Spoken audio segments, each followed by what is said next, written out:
Hey guys, I'm here at a distressed condo in San Diego, California, and I'm about to walk this property and try to get a sense of what it looks like inside, and also get a bunch of photos and videos so that I can share it with some of our investors once we land the deal. I'm looking at a condo that has had a couple of issues recently. There's a gentleman that is no longer able to live here because of some health issues. And beyond that, a pipe burst in the walls recently and flooded the entire apartment. So I'm out here seeing what we can do for the seller, see if we can take this off of his hands at a reasonable price. And I wanted to run through some tips and tricks on taking photos of a property, because I see so many people doing an absolutely terrible job of this. So I wanted to give some advice for my team, also for you or your team or whoever else is doing this for you. A couple of tips. Make sure that you're getting exterior photos. People always want to see the outside of the property, and very frequently I see people forgetting to do this. When you are coming into the property, try to think of it as giving somebody a virtual showing of the property, right? As they're coming in. So you want to get a photo from each of the doorways looking into the room. And if you can, I always try to use the fisheye lens, because you can get so much more of the room and people understand really what the whole layout looks like. Aside from just the doorway shot, what I'll do generally is go to each corner of the room one at a time, and you should basically have 4 shots of each room, which is generally the entry, and then each one of the corners looking out into the room, so that you can see exactly what the place looks like. I'll get pictures of things like windows and doors. In this case, you can see the sliding glass window, pretty dated. They have a bunch of crap out on the balcony here because they've already removed some of the items from the flood. So people definitely want to see that type of thing. When you're going through the kitchen, generally folks will want to see all of the appliances, which in this case have all been removed. They'll want to see the age of the cabinets, they'll want to see the light fixture, and again, they'll want to see the age of the windows. So you can get in here and see that these are just single pane, really super old windows.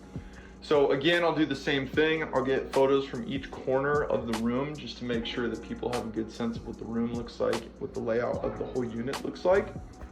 Make sure that you get good pictures of the flooring so people know what's going on. This is all old shag carpet that really old, needs to be replaced. And then same thing, when you're going towards a bathroom, make sure again that you're using that fisheye mode so that you can get the whole bathroom in one shot.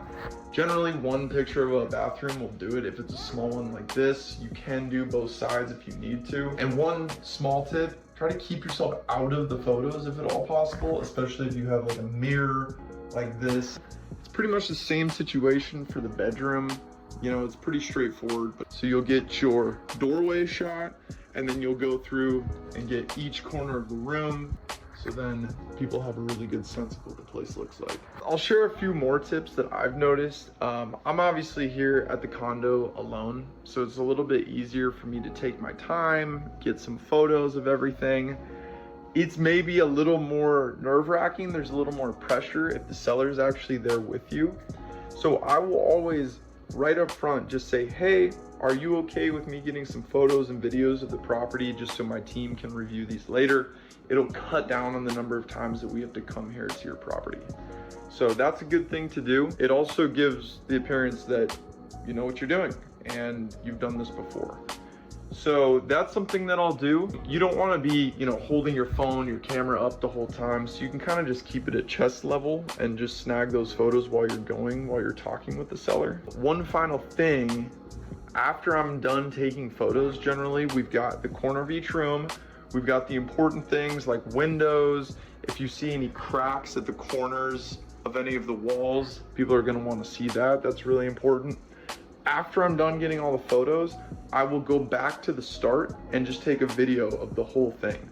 And that might actually save you a walkthrough in the future. You might be able to get a buyer sight unseen because you have such good photos, such good videos, and someone is just willing to make a move based on what they see in your photos and videos. So if this is helpful to you, let me know. I'm ready to let you know how to do all of these things remotely, just like I do. I'm mostly buying Colorado and I'm here in San Diego. But today I found one here in my own backyard, so I thought I would give you some tips. All right,